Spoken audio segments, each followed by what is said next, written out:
નમસ્કાર। રાજકોટ શહેર કોંગ્રેસ દ્વારા એસઆઈઆરની કામગીરીમાં થયેલા દુરુપયોગના આક્ષેપોને લઈને કલેક્ટર કચેરી ખાતે ધરણા પ્રદર્શન કરવામાં આવ્યું। કોંગ્રેસના આગેવાનોએ એસઆઈઆરની કાર્યવાહી પારદર્શક ન હોવાનો આરોપ લગાવી જવાબદારો સામે કડક પગલાં લેવાની માંગ કરી। વધુ સમાચાર માટે જોડાયેલા રહો। RP Gujarat news, Rajkot. સમગ્ર ગુજરાતમાં સરની કામગીરી ચાલુ થઈ ત્યારથી ભારતીય જનતા પાર્ટીના પ્રેશર નીચે કામ થતું હોય। આપણે અનેકવાર જોયું બીએલઓએ સુસાઇડ કર્યા, પ્રેશર ટેકનિકથી કામ થતું હોય ત્યારે બીજા ફેઝની અંદર કોઈ પણ મતાધિકાર છે એ ખોટો હોય તો વાંધો લેવાનો જે ચૂંટણી પંચે જે ગાઈડલાઇન્સ આપી છે એમાં છે।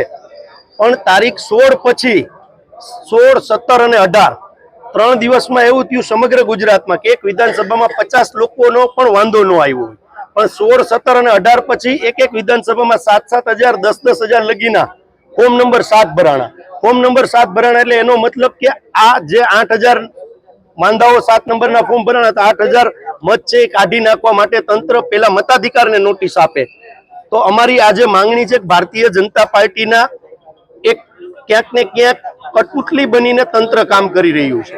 રાજકોટની હું તમને વાત કરવા માંગુ તો રાજકોટમાં પણ 50-50 ફોર્મ જ આવ્યા હતા, પણ 3 દિવસમાં એવું તો શું થયું કે આટલા બધા ફોર્મ 7 નંબરના ભરાઈ ગયા। એટલે અમારી પહેલી માંગણી છે આજે કોંગ્રેસની કે જે 7 નંબરના ફોર્મ ભરાણા છે એમાં મતાધિકારને નોટિસ ન જાય, જેને વાંધો લીધો છે એને નોટિસ જાય, એટલે તમને ખ્યાલ આવશે કે વાંધો લેનાર સાચો છે કે ખોટો છે। આજે એ તંત્રને અમે કહેવા માંગીએ છીએ।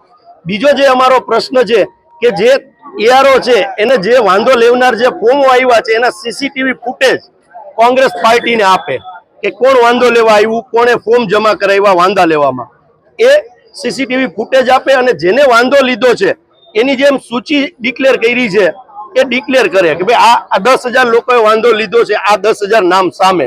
આ અમારી મુખ્ય માંગણીઓ છે।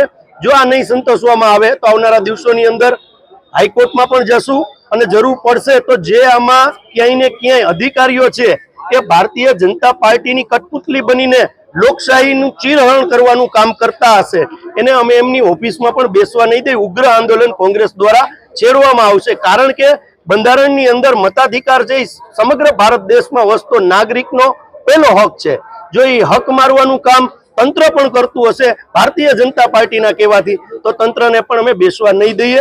આજે અમારા સમગ્ર ગુજરાતમાં ધરણા છે અને જે 5 અમારા મુદ્દાઓ છે એ મુદ્દાઓ અમે તંત્ર પાસે રાખવાના છીએ। જો તંત્ર આમાં આગળ કાર્યવાહી નહીં કરે તો ઉગ્ર આંદોલન રાજકોટની સમગ્ર ગુજરાતની અંદર તમને જોવા મળશે।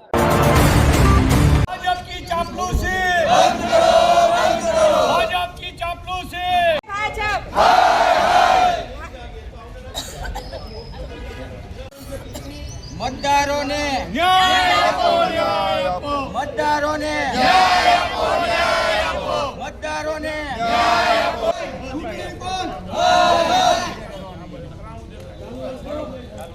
भाजपा की चापलूसी बंद करो, बंद करो। भाजपा की भाजपा तेरी तानाशाही नहीं चलेगी, नहीं चलेगी। भाजपा तेरी तानाशाही नहीं चलेगी, नहीं चलेगी।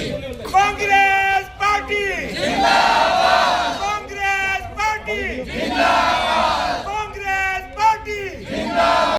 मतदारों ने न्याय बंद करो, बंद करो। कांग्रेस पार्टी जिंदाबाद,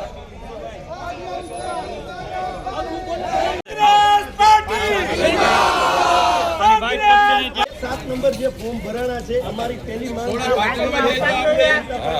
नहीं चलेगी, नहीं